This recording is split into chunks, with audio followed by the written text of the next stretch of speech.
Y ahora sí, Ernestina, para que nos platiques de la elección al Poder Judicial y cómo se conforma el Poder Judicial. Cambiamos de tema. Muy buen día. Con su permiso, Presidenta, buen día al pueblo de México. Vamos a exponer cuál es la conformación del Poder Judicial de la Federación. Traemos una presentación, vamos a hacerlo lo más rápido que podamos.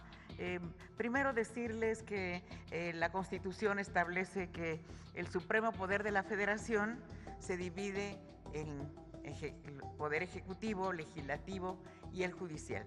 En los dos, legislativo y ejecutivo, ya teníamos las elecciones. Vamos ahora a elegir al Poder Judicial. ¿Cómo se conforma el Poder Judicial? Si me ayudan con la siguiente. La reforma constitucional en materia de Poder Judicial conllevó el surgimiento de un nuevo diseño institucional del Poder Judicial de la Federación, sin alterar la decisión política fundamental de la división de poderes. Este inédito diseño tiene como propósito medular ser la feliz e histórica convergencia de los sentimientos del pueblo de México con un distinto paradigma constitucional centrado en la humanización de la impartición de justicia. Este diseño comprende a la Suprema Corte de Justicia de la Nación, a los plenos regionales, a los tribunales colegiados de circuito, los tribunales colegiados de apelación, los juzgados de distrito, el Tribunal Electoral del Poder Judicial de la Federación, que tiene una sala superior y 5 salas regionales, el Tribunal de Disciplina Judicial, el órgano de administración judicial, que entre otros órganos tiene la Defensoría Pública y la Escuela Nacional de Formación Judicial. La Suprema Corte de Justicia, ¿sí? Vamos el primero de junio estaremos eligiendo al total de cargos judiciales 881, pero la Corte se integrará por 9 personas electas por la ciudadanía a nivel nacional, de los cuales 5 serán mujeres y 4 serán hombres. Durarán en su encargo 12 años, salvo las y los ministros que se elijan en este año, quienes durarán 11 y 8 años, según el número de votos que obtengan en el proceso electoral. La boleta electoral correspondiente a la Suprema Corte es de color morada, no lo olviden, ¿sí? ¿Qué hace la Suprema Corte? Seguirá siendo el Tribunal Constitucional de nuestro país y sede de la última instancia jurisdiccional, a fin de imprimirle mayores grados de eficiencia, transparencia y rendición de cuentas ciudadanas. Funcionará solamente en pleno. Sus funciones primordiales consisten, doy un par de ellas: velar por la estricta observancia de los mandatos constitucionales, es decir, que las normas generales, tratados internacionales y los actos de autoridad estén acordes a nuestra Constitución. Promover, respetar, proteger y garantizar los derechos humanos de conformidad con los principios de los derechos humanos. Tramitar las acciones de inconstitucionalidad y controversias constitucionales. Estas se promueven, alegando violaciones directas al texto constitucional y que se dan entre las distintas autoridades de los niveles de gobierno. Y también algo muy importante que hace la Corte, establece criterios interpretativos de observancia obligatoria. Son lo que le llamamos las jurisprudencias. Está el Tribunal de Disciplina Judicial, ¿sí? Este es algo inédito. Tiene un carácter verdaderamente inédito en la historia de la judicatura de nuestro país, a diferencia del Consejo de la Judicatura Federal, en el que la presidencia correspondía automáticamente a la persona titular de la presidencia de la Suprema Corte de Justicia, lo que implicaba la asunción y desempeño de los roles de juez y parte en forma simultánea. Este nuevo órgano estará separado del órgano encargado de las funciones administrativas, gozará de independencia técnica para vigilar, evaluar y, en su caso, sancionar a las personas juzgadoras que incurran en desvíos o irregularidades violentando la justicia social que demanda el pueblo de México. La boleta electoral para este órgano es la de color turquesa. No lo olvide el pueblo de México, que vamos a ir el 1 de junio. Este tribunal se va a integrar por 5 personas electas por la ciudadanía a nivel nacional, de las cuales 3 serán mujeres y 2 serán hombres. Durarán en su encargo 6 años improrrogables, salvo los magistrados y magistradas que se elijan en esta elección próxima, quienes durarán 5 y 8 años. ¿Qué hace este tribunal? Será el órgano jurisdiccional encargado de la vigilancia y disciplina de los integrantes del Poder Judicial. Por esta razón, asume las funciones de autoridad competente en materia de responsabilidades administrativas de todos los servidores públicos que desempeñen funciones jurisdiccionales. Conocerá también y tramitará recursos de revisión que harán valer seguramente los interesados. Será el encargado de la evaluación del desempeño de las personas juzgadoras y estará facultado para resolver los conflictos que surjan entre el Poder Judicial y sus servidores públicos. El órgano de administración judicial es la siguiente lámina. También esto es algo nuevo. Tiene también un carácter inédito, pues además de su desvinculación de las tareas propias de la disciplina judicial, gozará de amplias atribuciones para formar y capacitar en forma continua a los juzgadores. Serán calificados y estos juzgadores que está demandando el nuevo modelo de justicia federal. De este modo, se asegura en el ejercicio de la función jurisdiccional que ellos actuarán invariablemente con un claro sentido de justicia social, plenitud de integridad, ética e institucionalidad.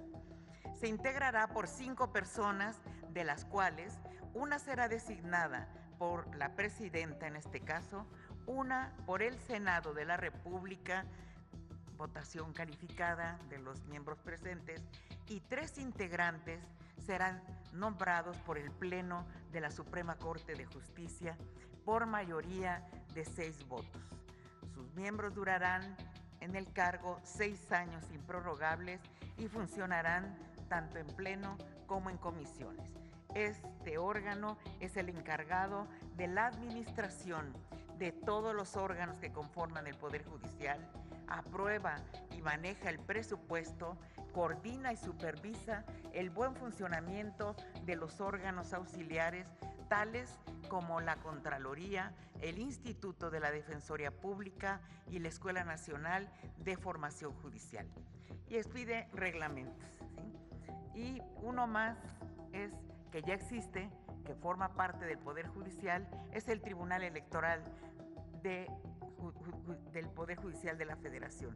Ese continúa como está funcionando, está integrado por 7 magistradas y magistrados. Este año vamos a elegir a 2 integrantes de la Sala Superior y a los integrantes de las salas regionales. Este órgano, todos lo conocemos, es quien seguirá defendiendo toda la parte electoral, toda la justicia. Es la autoridad máxima en materia electoral. Actualmente se tienen 5 salas con sede en la Ciudad de México, Toluca, Guadalajara, Monterrey y Jalapa. Es la siguiente lámina, y serán a nivel nacional. Vamos a elegir a un hombre y una mujer de la Sala Superior y las salas regionales. Este es el color naranja, ¿sí? Como hemos comentado, es por primera vez el Poder Judicial de la Federación tendrá formación paritaria. Hay mujeres y hombres en la misma proporción que lo establece la reforma constitucional en nuestra Constitución. pues es cuánto, y está el ministro que va a explicar lo más complicado.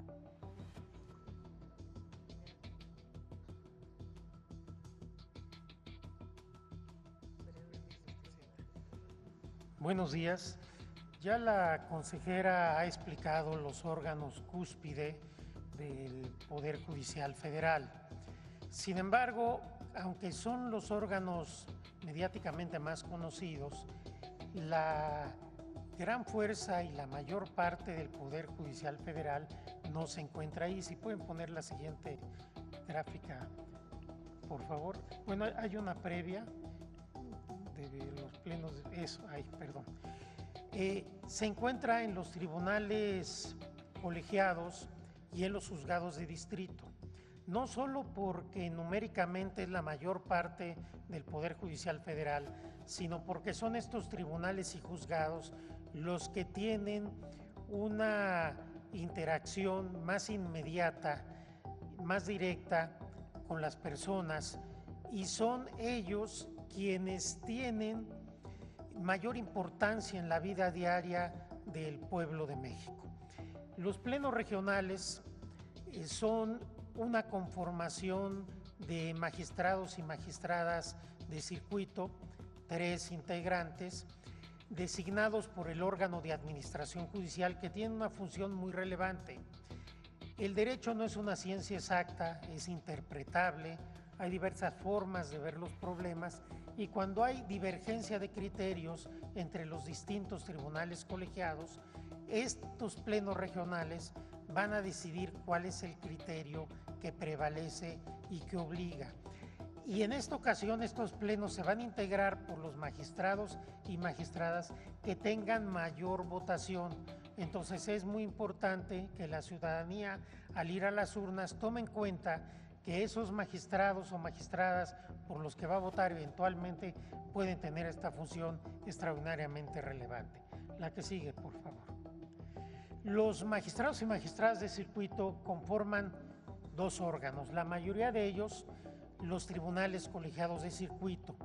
Los tribunales colegiados de circuito son una instancia de enorme importancia y trascendencia, porque resuelven la mayoría de los recursos en contra de los jueces y juezas de distrito, pero además porque resuelven todos los amparos directos, que son aquellos a los que se llega una vez que en un juicio penal, civil, familiar, mercantil, pasa la primera instancia, pasa a la segunda instancia, se llega en un amparo directo a los tribunales colegiados.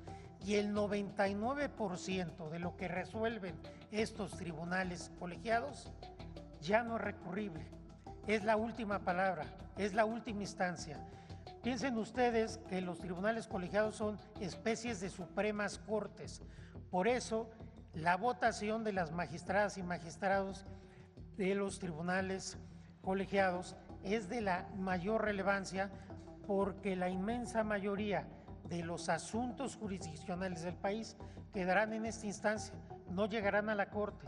Entonces, para la vida de las personas, estos tribunales que vamos a votar en boleta rosa tienen una gran trascendencia. Y los tribunales colegiados de apelación también son relevantes, aunque hay que distinguir que los colegiados de circuito son órganos de control constitucional, revisan si los actos o leyes de las autoridades son acordes a la Constitución. Los tribunales colegiados de apelación son una segunda instancia en materia federal.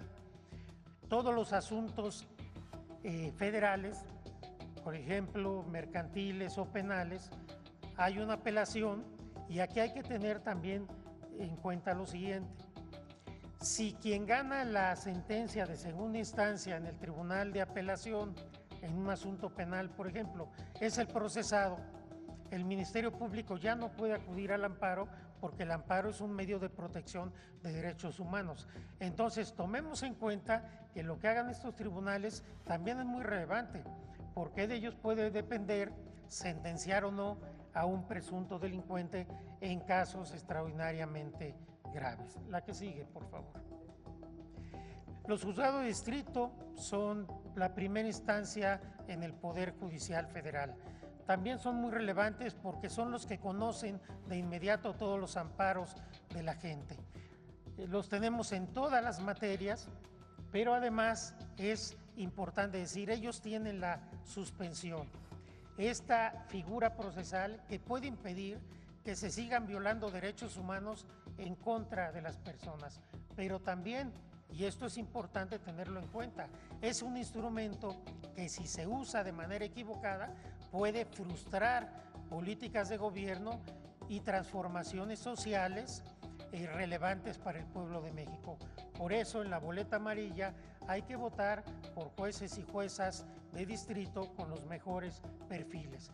Hay una división territorial de 32 circuitos y hay distritos en cada uno de estos circuitos y ahí se encuentran diseminados todos los jueces y juezas de distrito. La que sigue, por favor. Y por último, los tribunales laborales, que vienen a sustituir a las juntas de conciliación y arbitraje y que resuelven todos los asuntos de sindicatos y de trabajadores en contra de patrones. Todos ellos son jueces de distrito y se votan en la misma boleta de los jueces de distrito. Con esta explicación, me parece que ustedes pueden tener claro lo que hace el Poder Judicial Federal, la trascendencia que tiene para la vida de la gente. Ellos van a conformar el orden jurídico nacional, defender los derechos humanos de las personas y por ello la apuesta de ir a votar el 1 de junio es por una mejor justicia, la que anhela, la que exige el pueblo de México. Votemos todas y todos por un nuevo Poder Judicial. Muchas gracias. Gracias, presidente. Bueno, la próxima explicación la vamos a pedir sin lenguaje de abogados. Para que todavía entendamos. Les voy a... ¿qué pasa si un ciudadano vive una injusticia? ¿A quién acude? Al Ministerio Público. ¿Qué hace después el juez y cuáles son los recursos? A ver si la próxima semana otra vez menos para lenguaje, para los abogados. Bueno, pues esta es mucha información el día de hoy. Vamos a dejar ya el video para mañana, para poder tomar algunas preguntas, si les parece. Entonces vamos aquí a la esquina. Gracias, Presidenta. Buenos días. Rodrigo Muñoz, de NX Noticias. Me gustaría comenzar con la secretaria Citlali, preguntarle específicamente sobre esta línea de las mujeres, el 079. ¿Qué atención es la que podrán recibir las mujeres? ¿A qué dependencias se les podrá canalizar? ¿Qué tipo de especialistas podrán recibirlas y atenderlas? Y sobre todo, si tendrá cobertura nacional y qué tipo de emergencias serán las que podrán ellas denunciar a través de esta línea. Gracias. Sí, muchas gracias. Es un esfuerzo que se realizó con la Agencia de Transformación Digital, que como ya también se ha anunciado aquí en esta mañanera, tendrá lo que se ha denominado el CABI, el Centro de Atención, digamos, para todo el país. Tiene un centro de operadores y operadoras. La idea es que las mujeres, ante cualquier violación a sus derechos, necesidad de orientación o alguna emergencia, puedan marcar a esa línea y ahí, digamos, hay todo un árbol de decisiones para canalizar, ya sea alguna secretaría, por ejemplo, ahora que hemos prohibido, que la presidenta impulsó esta prohibición de tener una diferencia en el salario si tiene el mismo puesto un hombre o una mujer. Si una mujer dice, bueno, se está violando ese derecho, puede marcar ahí y canalizamos a la Secretaría del Trabajo. Digamos, por un lado es la canalización para la garantía de los derechos, la orientación y la atención, y frente a una emergencia inmediata de riesgo, por ejemplo, feminicidia, se canaliza el 911 y la Secretaría de las Mujeres con la Agencia Digital le da seguimiento a todas estas solicitudes que tendrán las mujeres para dar, digamos, este acompañamiento de que se garantice la atención, ya sea urgente o sea de seguimiento con más tiempo. Y en los centros libres, junto con las secretarías de las mujeres y los institutos de las mujeres, habrá personas, digamos, especializadas para darle seguimiento a estas atenciones que lleguen a la línea.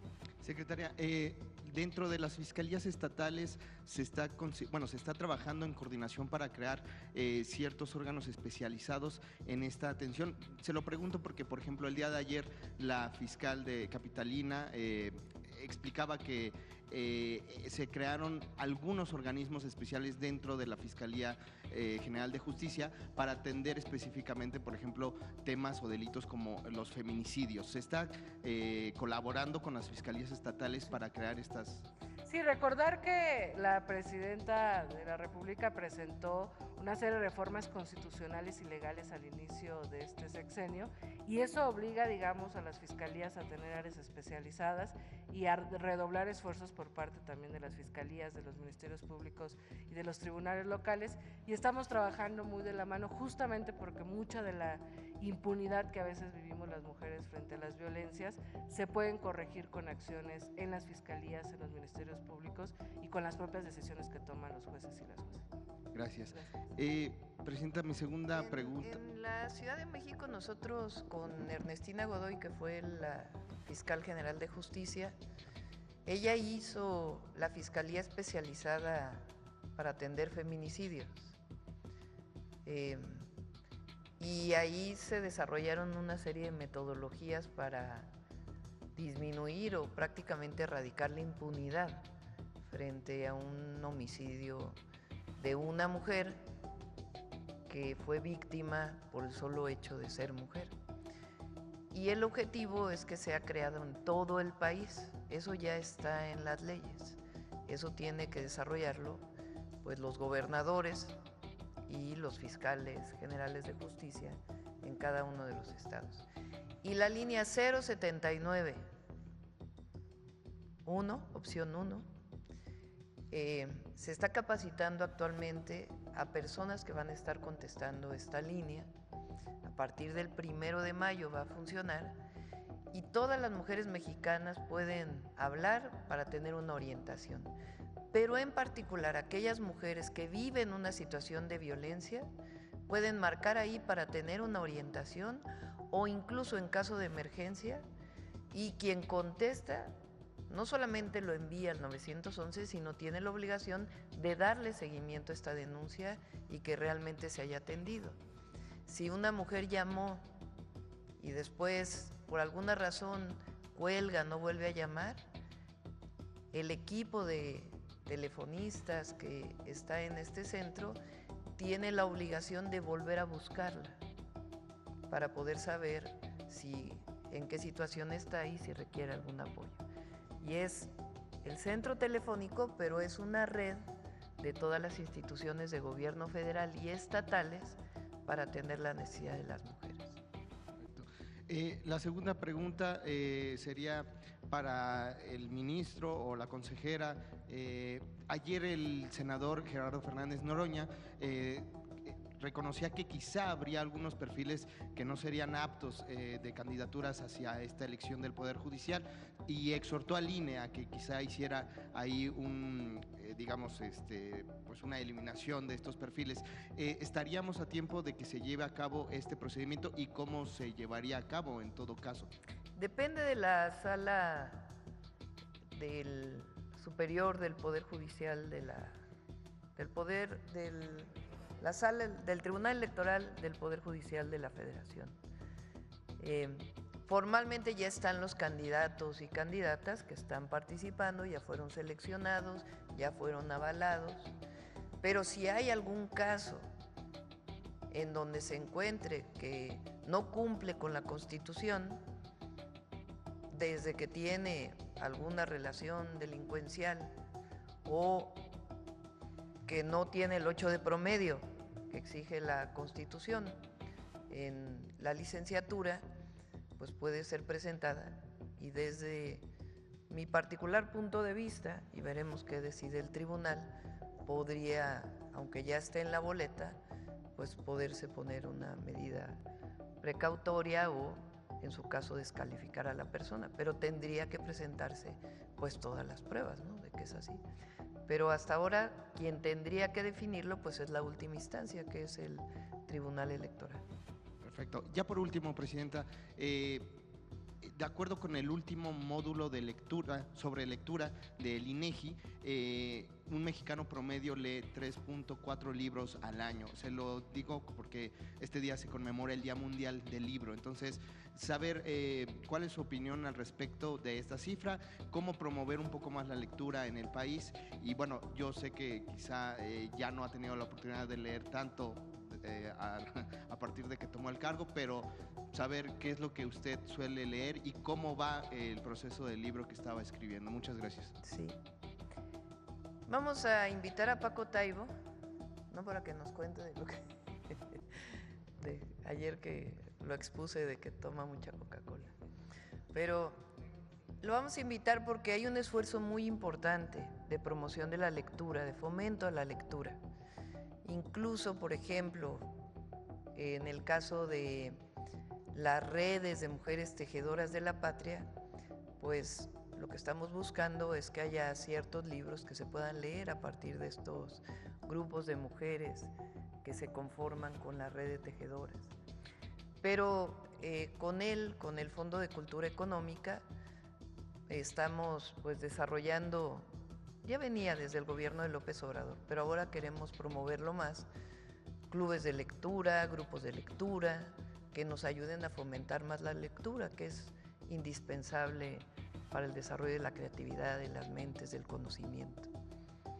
Eso por un lado, y lo vamos a invitar para que conozcan pues todo lo que estamos haciendo en este sentido y buscar que lo que él se ha dedicado toda la vida, que lo ha hecho también con la brigada de Para Leer en Libertad, que es que los libros sean accesibles, porque no es que las mexicanas y los mexicanos no quieran leer, sino que a veces no hay accesibilidad al libro, y por eso las ferias del libro que se fomentan, particularmente en la ciudad, por ejemplo, o en otros lugares, que fomenta mucho Para Leer en Libertad, pues tiene ese objetivo, que los libros sean accesibles al pueblo de México.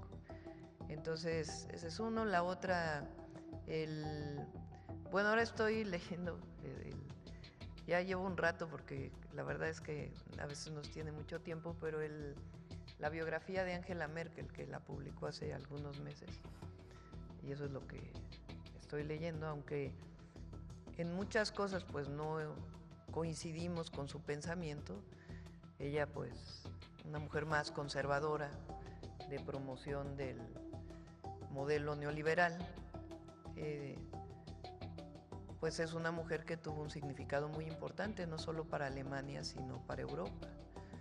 Entonces estoy leyendo su biografía, y el libro que nos comprometimos desde hace rato, aproveché para terminarlo ahora en algunos comentarios que me hicieron algunos compañeros, que se los di a leer. Para terminarlo de editar, estamos buscando las fotografías. Es un diario en realidad de los 3 meses y medio que estuvimos en transición con el presidente López Obrador, y algunas reflexiones, y reflexiones también sobre lo que fui viviendo en ese momento, y también recordar pues lo que es este proceso de transición, el momento histórico que estamos viviendo. Entonces ahora sí ya lo mandamos a un editor final para que ya podamos enviarlo a una editorial para su publicación.